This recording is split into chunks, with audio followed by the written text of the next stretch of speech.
Okay, in this bowl we've just got 500 grams of strong white bread flour. To that I'm going to add 1 measuring teaspoon level fine sea salt. Just stir that through a little bit. Then I'm going to use 1 sachet of dried yeast. I prefer to use fresh yeast, but most people use this because it's easier. So for this example I'm going to use dried yeast. Again, just roughly stir that through so it's spread out. And we're going to make a little bit of a well in the middle, just push the flour up to the sides. And in that I'm adding 350 grams of just room temperature water. And I'm going to add 1 tablespoon of olive oil.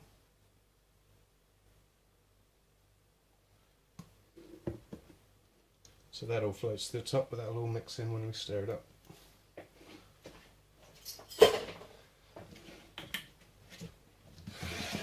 So we're just going to use the spoon as much as possible to save our hands getting too messy. Just want to get all the flour incorporated. We are going to have to get our hands stuck in a minute, but for now, let the spoon get messy. Just cut through the dough because all the moisture stays in the middle, so cut the flour through and turn it over.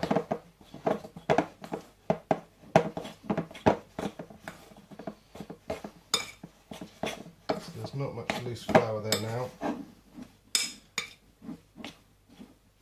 That's the point I'm going to get my hands stuck in. Just get that off the spoon. Kind of need one of these plastic dough scrapers here.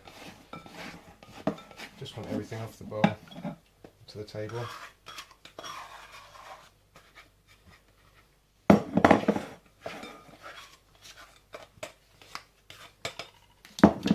And all we're going to do is just work this until there's no lumps. Let's just bring the back over, folding it in. There are still some sticky bits in there. The key is to keep it moving quickly and it doesn't have so much time to stick to your hands. Any flour bits you just pick up with the dough. And then we're going to do this technique of stretching it and then turn it round, stretch it. Do it slowly so you can see, you can do it with one hand. Bring it up, push it down. And again, the quicker you move, the less it will stick to your hand. So at this stage we're just trying to get all the ingredients mixed together. We're not trying to develop the dough and knead the dough. So we're going to let time do that for us. So as you can see, it's pretty messy, pretty sticky. It's not elastic, it's just tearing. But that's the stage now where we just get it into a rough ball. Back in the bowl. And we're going to cover it up and set a timer for 10 minutes. Okay, so that's been sat in the bowl for 10 minutes now. You can see before it had no strength, it wasn't stretchy or elastic at all, whereas now it's starting to, all the gluten's bonded together and it's starting to form stronger strands now. So we're just going to scrape it out, try and get all of it. This is a very quick bit, it really doesn't take long. You're not trying to mix it too much now. We don't want these long strands of gluten which are forming to break too much. So I'm just going to free it from the surface and I'm just going to, like before, stretch it one way, turn it round, stretch it the other way. And you'll feel it starts to get tighter now, it gets less sticky. Just a couple of times. And it's starting to get much smoother, it's not sticking anymore. And that's it. That's it for this stage. Then back in the bowl for another 10 minutes. Covered up, you've always got to cover it, otherwise it will get a big skin on top, which we don't want.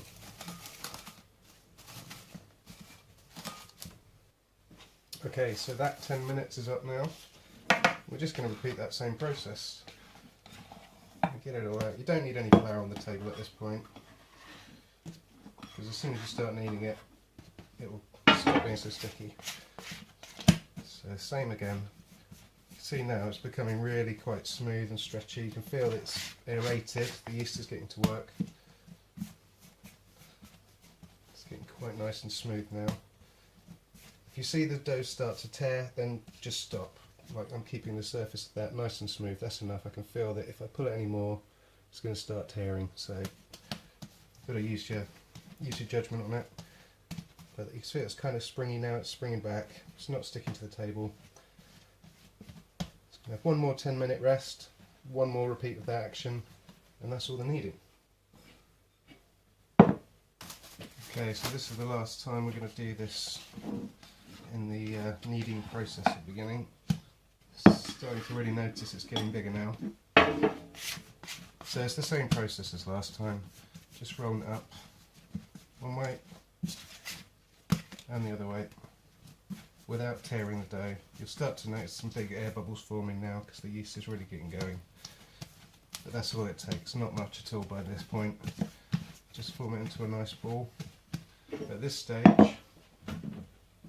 because we don't want to be messing with it too much getting it out the bowl, just a little drop of oil in the bowl, just spread it right up the sides, and that just means we're going to be able to get the dough out without damaging all those bubbles too much.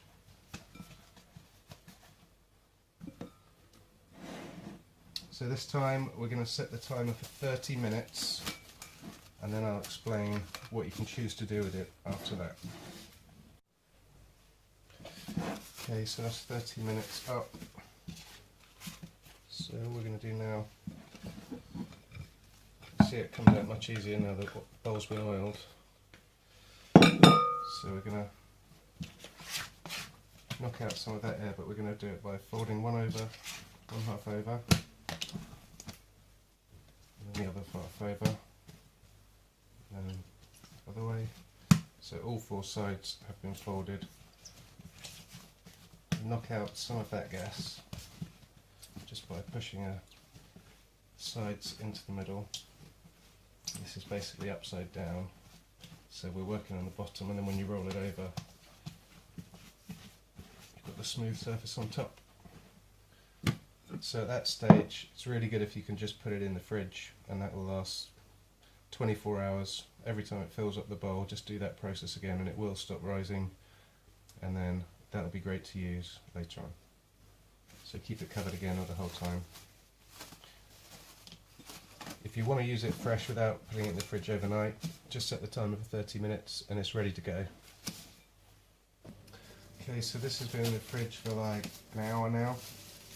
As you can see, it's come up to the top of the bowl. Because at fridge temperature, the yeast will actually stop working. It won't kill it, but it will stop working. But as the dough starts off fairly warm, it takes a while to cool the dough down. So every now and again you might have to just knock some of the air out to keep it a bit smaller so it stays in the bowl. Yeah, so after an hour it's up to the top. Knock the air out, put it back in. I'll check it after one more hour, but that might be good now for the night.